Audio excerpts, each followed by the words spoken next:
शांति दूत की सुन लो वाणी, शांति दूत की सुन लो वाणी, शांति दूत की सुन लो वाणी, शांति दूत की सुन लो वाणी, शांति दूत की सुन लो वाणी, शांति दूत की सुन लो वाणी।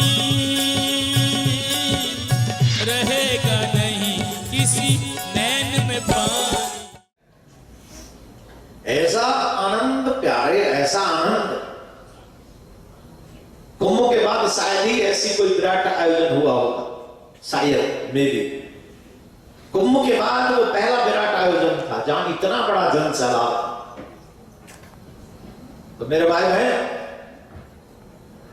ध्रुव जी छोटा सा बालक 6 साल का कह रहा है कि प्रभु आपके दर्शन से पहले मेरे मन में इच्छा थी कि पिताजी से बड़ा राज्य मांगूंगा, लेकिन आपके दर्शन के बाद एक सत्य का बोध हो गया कि मैं कितना भी बड़ा राज्य मांग लूं, एक दिन तो ये राज्य छूट ही जाना है, इसलिए मुझे राज्य नहीं चाहिए आपसे।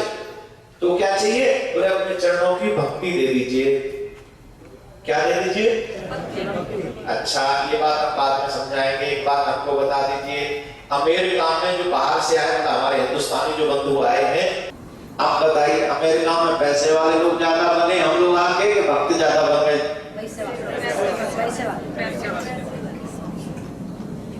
भक्तन के घर दूर हैं जैसे पेड़ खजूर, चढ़े तो चाखे प्रेम रस, गिरे तो चकनाचूर। भक्तन के घर दूर हैं, मंदिर आके दर्शन करने से भक्त नहीं हो जाते। जिनकी आंखों से ठाकुर के लिए अश्रु बहता है, जो ठाकुर के बिना जीना नहीं चाहते, तेरे बगैर समरिया जिया नहीं जाए, तुम आके मां पकड़ लो तो कोई बात बने। उनके लिए रो, उनके लिए उन्हें ढूंढो, उनकी सेवा करो, उन्हें मनाने की कोशिश करो। जैसे अपने बेटी बेटा के लिए जिंदगी जीते हो वैसे उसके लिए जियो। रात में सोने नहीं देता, स्वप्न में आता है, दिन में चैन नहीं पड़ता क्योंकि याद आती है। उसको भक्त कहते हैं।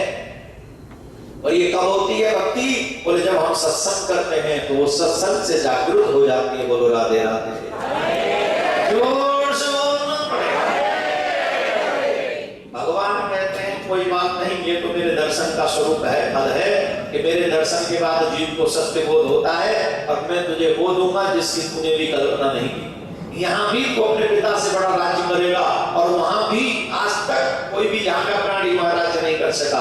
पर मैं आशीर्वाद देता हूँ, आज के बाद मेरा विष्णु लोक तेरा नाम हो जाएगा, अब वो ध्रुव लोक के नाम से जाना जाएगा। और जब तुम मेरे पास आओगे तो वहां पर भी राज्य करोगे। बोलो राधे राधे। आज भी ध्रुव जी राज्य कर रहे हैं वहां पर। कहाँ? ध्रुव लोक में। किसका फल है? बोले बचपन में तपस्या का फल है। और हमने तो अपने बच्चों को बता दिया, बुढ़ापे में कथा सुनते हैं, धर्म करते हैं, बचपन में कोई मतलब ही नहीं। फिर क्या करेंगे हमारे बच्चे? जब बुढ़ापे में समझेंगे तब तक हमारा पिता हो चुके होंगे दुनिया से, और जब उन्हें धर्म समझ में आएगा तब वो माँ बाप की सेवा नहीं कर पाएंगे, और तब तक तो वो खुद की भी सेवा नहीं कर पाएंगे। कौन जानता है कि उनका बुढ़ापा आएगा?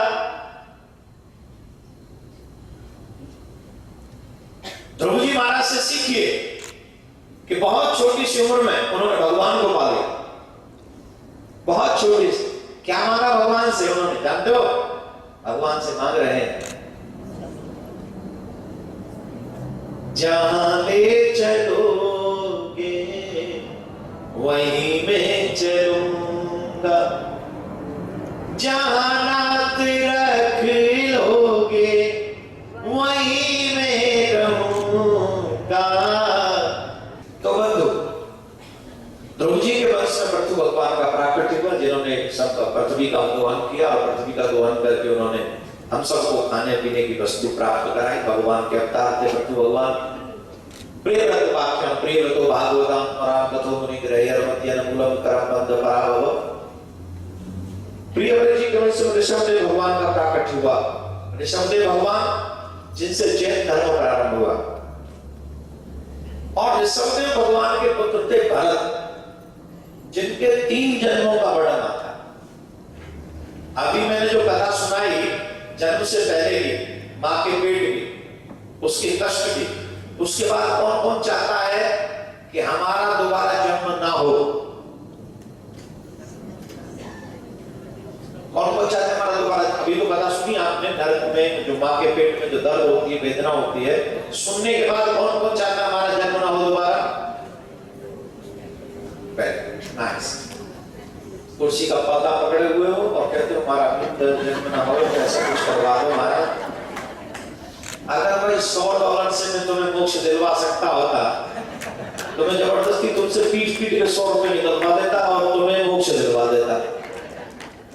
पर मोक्ष तो हमें पैसे से नहीं मिलेगा, मोक्ष हमें योग से भी नहीं मिलेगा, क्रियाओं से भी नहीं मिलेगा, मोक्ष तो प्रभु कृपा से मिलेगा।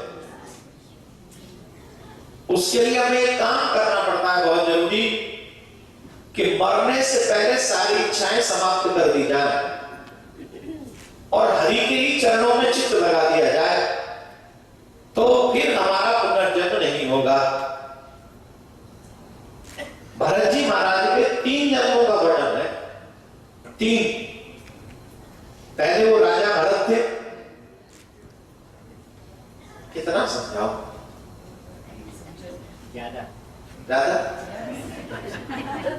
राजा भरत थे।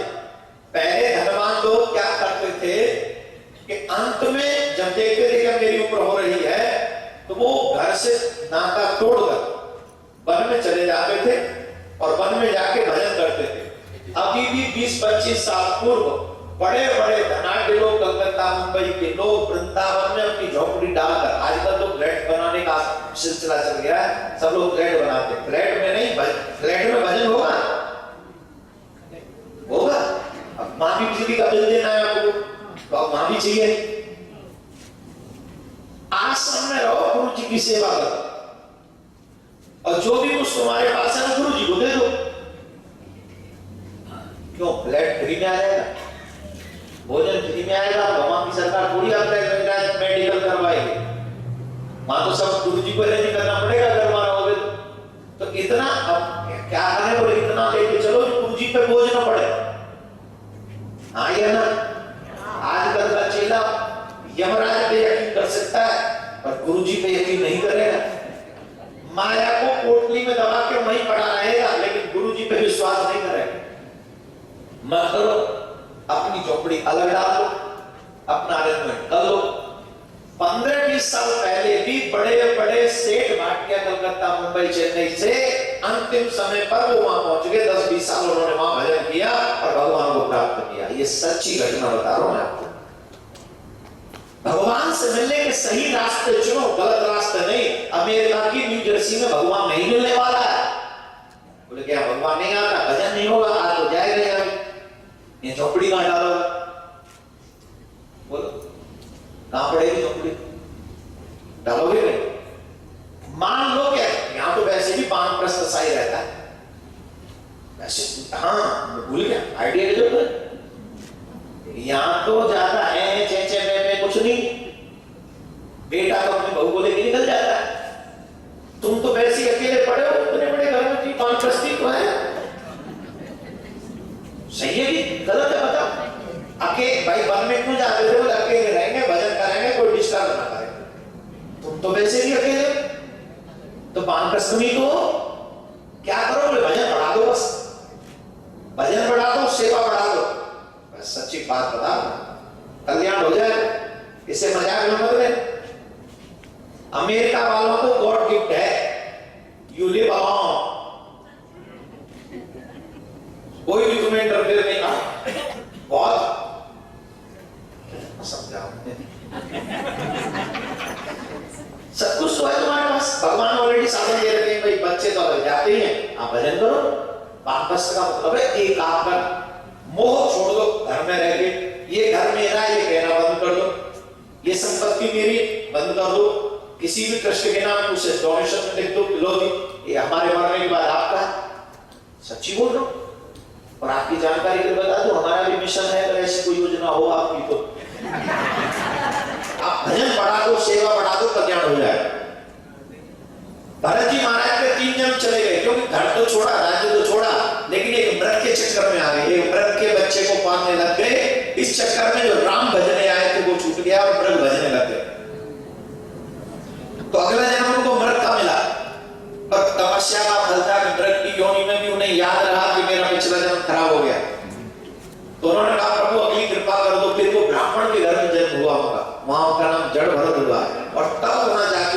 तीसरी योनि में कल्याण हुआ। 3 जन्मों का वर्णन भागवत में है। जो लोग कहते हैं ना हम नेक्स्ट बर्थ में बिलीव नहीं करते, मत करें। इस साल जो इस जीवन में जो मिल गया आपको किसकी बदौलत मिला? पिछले जन्म के कर्मों की बदौलत ही मिला। और इस जन्म में जो कर्म करोगे उसकी बदौलत अगले जन्म में मिलेगा। बोलो राधे राधे, जोर से बोलना पड़ेगा और जोर से। अब मैं आपको सुनाता हूं प्रहलाद जी की कथा। प्रहलाद जी के पिताजी, जितने भी धनाढ्य लोग हैं यहां पर बैठे हुए, जो भी समझते हो अपने आप को समझो, माया किसी का साथ पक्की बात, भजन सबका साथ देता है। हिरण्यकश्यप ने भगवान ब्रह्मा जी की तपस्या की और ब्रह्मा जी से वरदान मांगा। बताऊं क्या? ब्रह्मा जी से वरदान मांगा, न दिन में मरूं, न रात में मरूं, न घर में मरूं, न बाहर मरूं, न धरती पे मरूं, न आकाश में मरूं, न अस्त्र से मरूं, न शस्त्र से मरूं, न नर से मरूं, न नारायण से मरूं, किसी में और कुछ बचा 12 महीनों में से न मरूं, किसी में नहीं। 12 महीनों में से किसी महीने भी न मरूं, ऐसा वरदान मांगा। और जब ब्रह्मा जी ने इतने वरदान दे दिए तो हिरण्यकश्यप ने अपने आप को भगवान मान लिया। हमारे हिंदू लोगों में एक ही कमी है बस, एक तो इनका विश्वास भगवान में बहुत कम होता है, और जिनका होता भी है ये उसी भगवान को ज्यादा मानते हैं जो इनकी रिक्वायरमेंट पूरी कर दे। मैं किसी के अगेंस्ट नहीं हूं, लेकिन एक बात हमेशा कहता हूं, भगवान को भगवान रहने दो, संतों को संत रहने दो। इतने कम शब्दों को ही बहुत समझ। हमारी बात तो छोड़िए ना, हम लोग तो कोई कहते तो हम पीर पैगंबर को भी पूछ देते। अरे जब तुम्हें अपने भगवान पे भरोसा नहीं है तो दूसरा भगवान तुम्हारी इच्छा पूरी कहां से करेगा? अपने बाप को बाप नहीं कहे, दूसरे के बाप को हम बाप कह रहे, कैसे कंप्लीट होगी इच्छा पूर्ण? ये द्वारकाधीश तुम्हारी इच्छा पूरी करे, ये कृष्ण मुरारी तुम्हारी इच्छा। अरे दिल से जाओ तो ही ना। अब हिरण्यकश्यप ने कह दिया कोई मुझे भगवान नहीं मानेगा तो उसे मृत्युदंड दे। सब लोग उसी की पूजा कर रहे हैं, तुम भगवान नारायण को बोल रहे। लेकिन प्रहलाद जी ने कहा तुम भगवान नहीं हो सकते, तुम सिर्फ मेरे पिता हो। भगवान वो है जो अन्न में कण में तन में भुवन भुवन में व्याप्त है, हरि व्यापक सर्वत्र समाना, वो भगवान है, तुम भगवान नहीं। आजकल मैं देखता हूं कलयुग में तमाम भगवान आते भी नहीं। हम भगवान है, वरदान मांगो, कोई हाथ से फल दे रहा है, कोई हाथ से वो निकाल रहा है, क्या बोलते उसको, सोने की माला निकाल रहा है, कोई मुंह से लड्डू निकाले, तेरा भगवान भला करे, मुंह से लड्डू निकालने वाला भगवान है क्या? हम तो तब जाने जब तालियां नागे निकाल के दिखा दे मान जाए तो भगवान है। एक व्यक्ति मेरे पास में आया, मैं भगवान हूं। मैंने कहा आप भगवान हो? आप प्रणाम करते हैं हम आपको। हम तो भाई तुलसीदास जी की बात मानते हैं ना कि ना जाने किस रूप में नारायण मिल जाए। हमने तो कहा प्रणाम। अच्छा, वहां फलानी जगह सुनामी आई वो मैंने लगाई, ये फलाना जगह आया मैंने, ये सारे हिंदुस्तान की जगह बता दी। मैंने उनसे पूछा, मैंने भगवान आपको हिंदुस्तान को तबाह करने के अलावा और कोई देश नहीं दिखता? आप भगवान भी और सारे हिंदुस्तान को ही तबाह करोगे, कहीं और जाके करो। जड़ भगवान की असलियत सामने आ गई। क्या मतलब है? भगवान सिर्फ भगवान है मेरे भाई बहन, उसे ही भगवान रहने दो। ये मेरे हाथ जोड़ के प्रार्थना सब हिंदुओं से। भगवान को पूछते नहीं, खैरे तमाम आ जाते मेरे घरों में और उनकी पूजा होती मेरे घरों में। तेरा भगवान भला करे। इसका मतलब नहीं कि संतों के ऊपर विश्वास को पूरा करो, लेकिन भगवान को भगवान रहने दो। हिरण्यकश्यप को कहा मैं आपको भगवान नहीं मानता, उसके लिए प्रहलाद जी को सजा मिली, कारागार में बंदी बनाया, जहर पिलाया, सर्प से डसवाया, ऊपर पर्वत की चोटी से प्रहलाद जी को गिराने की कोशिश की। लो जी, प्रहलाद जी ने जब ऊपर से गिराया तो गिराने से पहले जल्लाद कह रहे थे कि भाई तो भगवान मान लो अपने पिता को, हमें तुम जैसे को मारना अच्छा नहीं लगता। प्रहलाद जी कहते हैं तुम अपने भगवान की बात मानो, मैं अपने भगवान पर विश्वास करता हूं। तेरा भगवान मारना जानता है और मेरा भगवान जिलाना भी जानता है। मां फेंक के देख, तुम्हारा भगवान से मारता है, मेरा भगवान बचाना भी जानता है। देखो मेरा कुछ नहीं होगा, फेंक दो। और फेंक दिया। और भगवान ने प्रहलाद को ऊपर पर्वत की चोटी से फेंका और भगवान ने नीचे अपनी गोद में ले लिया। मेरे प्यारे, जो प्रहलाद को बचा सकता है वो हमें भी बचा सकता है। बस हम उसके एक बार हो जाएं, हम उसके एक बार बन जाएं। गुरु राधे राधे। जोर से बोलना पड़ेगा और जोर से बोलना पड़ेगा। अब एक बार आग में जलाने की कोशिश की, होलिका को भेज दिया, जाओ प्रहलाद को जलाओ। होलिका कह रही भगवान को, अपने पिता को भगवान मान ले वरना मैं जला दूंगी। बोले जो मुझे मार ना सका सर्प से, जो मुझे मार ना सका विष से, जो मुझे मार ना सका पहाड़ की चोटी की ऊंचाई से, वो क्या मुझे आग में जला सकता है? और तुम्हारे भगवान ने मुझे बार बार मारने की कोशिश की लेकिन मेरे भगवान ने मुझे मरने नहीं दिया। बता किसका भगवान ज्यादा स्ट्रॉन्ग है? तुम्हारे भगवान ने मुझे बार बार मारने की कोशिश की। और सुन लीजिए, तुमने बार बार भगवान को भुलाने की कोशिश की लेकिन जब तुम विपत्ति में पड़े तब तुमको सबसे पहले अगर किसी की याद आई तो भगवान की याद आई। तुम्हें भी वो हिरण्यकश्यप वाला गुरूर रहता है दौलत पर, लेकिन वो दौलत काम नहीं आती, फैमिली काम नहीं आती, संसार काम नहीं आता, परिवार काम नहीं आता। अगर वो काम आता है तो मेरे प्यारे सिर्फ और सिर्फ भगवान काम आता है। हाँ जी के ना जी, हाँ जी के ना जी, हाँ जी के ना जी। आग में जलाने की कोशिश की प्रहलाद जी को, प्रहलाद जी उसमें से जीवांत होकर निकल आए। बोले प्रहलाद जी महाराज की। बोले क्या जल गई? जो जलाने गई थी वही सुहा। हमारे ब्रज में तभी से होली का त्योहार मनाया जाने लगा। रंग मत डारे रे सांवरियो मारो, गुजर मारे रे, रंग मत डारे रे, रंग मत डारे रे सांवरियो मारो, गुजर मारे रे, रंग मत डारे रे, रंग मत डारे रे सांवरियो मारो, गुजर मारे रे, रंग मत डारे रे। ओ मैं गुजरी नादान गुजर मारो, मैं गुजरी नादान गुजर मारो, मैं गुजरी नादान गुजर मारो, मैं गुजरी नादान गुजर मारो। मैं मत मारो रे, रंग मत डारे रे, अरे रंग मत डारे रे सांवरियो मारो, गुजर मारे रे, रंग मत डारे रे, रंग मत डारे रे, रंग मत डारे रे। तो होली का रंग हमारे कन्हैया के संग हो। तो महाराज हिरण्यकश्यप ने कहा बता तेरा भगवान कहाँ है, मैं तुझे बाद में तेरे भगवान को पहले मारता हूँ, बता तेरा भगवान कहाँ है। प्रहलाद जी कहते हैं मेरा भगवान कहाँ नहीं। भगवाचार्य जी महाराज कहते हैं सर्वम कृष्णमयम जगत। आज जगत गुरु शंकराचार्य जी महाराज कहते हैं सर्वम कलविदम ब्रह्म। तुलसीदास जी महाराज कहते हैं ईश्वर हरि व्यापक है सर्वत्र समान। इंग्लिश में कहें आपकी भाषा में तो होगा गॉड इज एवरीवेयर। हाँ जी कि ना जी? God is everywhere. God lives in your heart, God lives in my heart, God lives in temple, God lives in your house, in car, everywhere. In beach also. हाँ, समुद्र भी भगवान का ही स्वरूप है। हाँ, आपकी सोच कहीं और पहुंच गई, मैं तो वहां गया ही नहीं, तुम क्यों पहुंच गए? तेरा नजर का कसूर है, मेरा क्या? तुम्हारी सोच का कसूर है। बीच का नाम आते सीधे कहीं और, बीच समुद्र भी तट को कहते हैं, समुद्र भगवान का रूप है। Try to understand my thinking, not involve your thinking. ठीक है?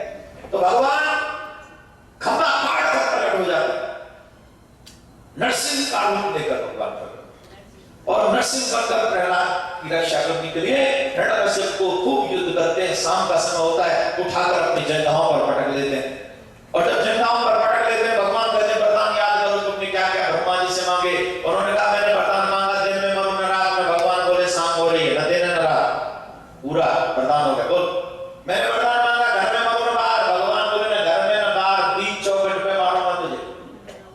ये भी वरदान पूरा। मैंने वरदान मांगा है ना अस्त्र से मरूं ना शस्त्र से। भगवान बोले देख मेरे हाथ में कुछ नहीं, ना खूनों से तेरा सीना चीरूंगा। मैंने वरदान मांगा है कि नर से मरूं ना नारायण से। भगवान बोले लोकेट मी नारी से हुआ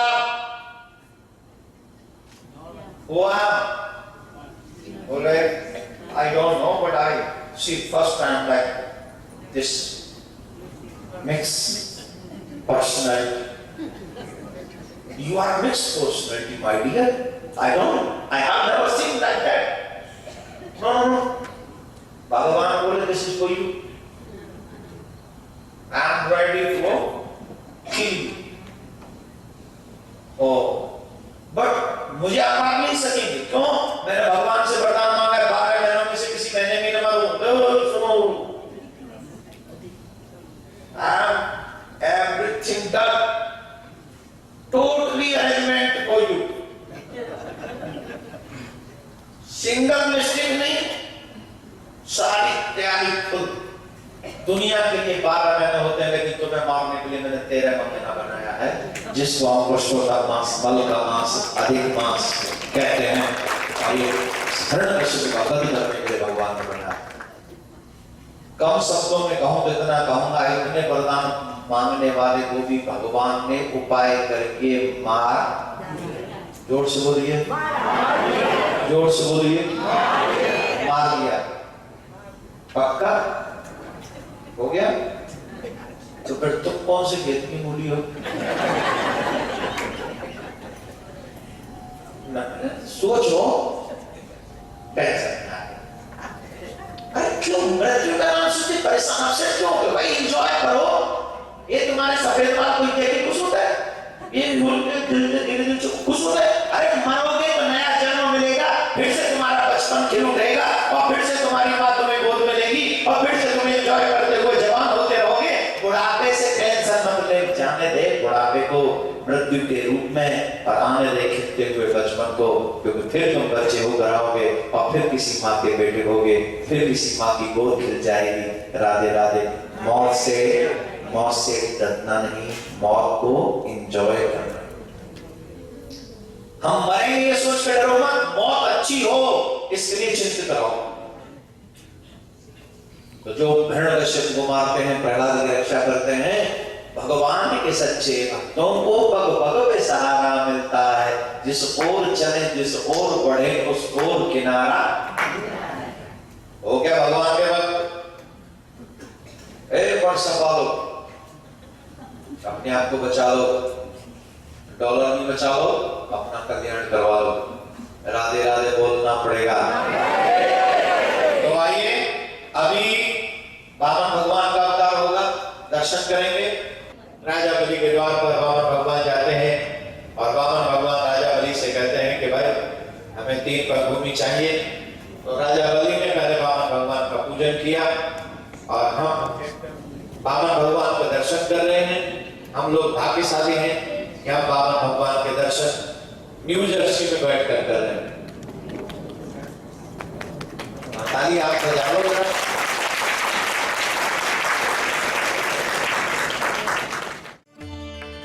पूज्य महाराज श्री का स्वप्न विश्व में शांति और घर घर में भगवान के नाम का वास।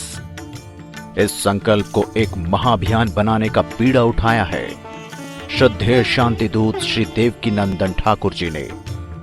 भौतिकता के दौर में भटक रही युवा पीढ़ी को भी अपने महाअभियान से जोड़कर उनको भी भगवत भक्ति के रस से सराबोर करने का दृढ़ निश्चय किया है महाराज श्री ने। साथ ही विश्व शांति सेवा चैरिटेबल ट्रस्ट महाराज श्री के अध्यक्षता में अंतर्राष्ट्रीय स्तर पर भगवत भक्ति के प्रचार के साथ मानवता की सेवा के लिए भी प्रतिबद्ध है। जरूरतमंदों की सहायता और विषम परिस्थिति में महाराज श्री ने सदैव सबके लिए अपना हाथ बढ़ाया है। आप भी श्रद्धेय शांति दूत श्री देवकी नंदन ठाकुर जी के महाअभियान में अपना पुनीत सहयोग प्रदान कर सकते हैं।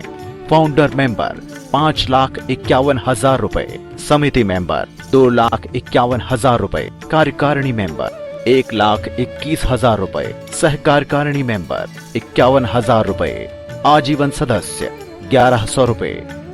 आप अपना सहयोग विश्व शांति सेवा चैरिटेबल ट्रस्ट के भारतीय स्टेट बैंक मथुरा शाखा के खाता संख्या 3088094445 में जमा करा सकते हैं। मासिक पत्रिका शांति संदेश एवं महाराष्ट्री द्वारा गाए हुए सुंदर सुंदर भजनों की सीडी व श्रीमद् भागवत कथा एवं श्री राम कथा के डीवीडी सेट प्राप्त करने के लिए संपर्क करें। ज्योति music company, Shanti Seva Dham, Jhatikara, Vrindavan road, Vrindavan, Mathura, Uttar Pradesh. Phone number 0735111221, 0735111331। Delhi कार्यालय C5/90, first floor, sector 6, Rohini, New Delhi 110085। Phone number 01147564008। Mobile 9212210143। Website www.vssct.com, www.shantisevadham.in। Email info@vssct.com। Twitter DN/Thakur/G। Facebook Devki Nandan Thakur ji, VSSCT।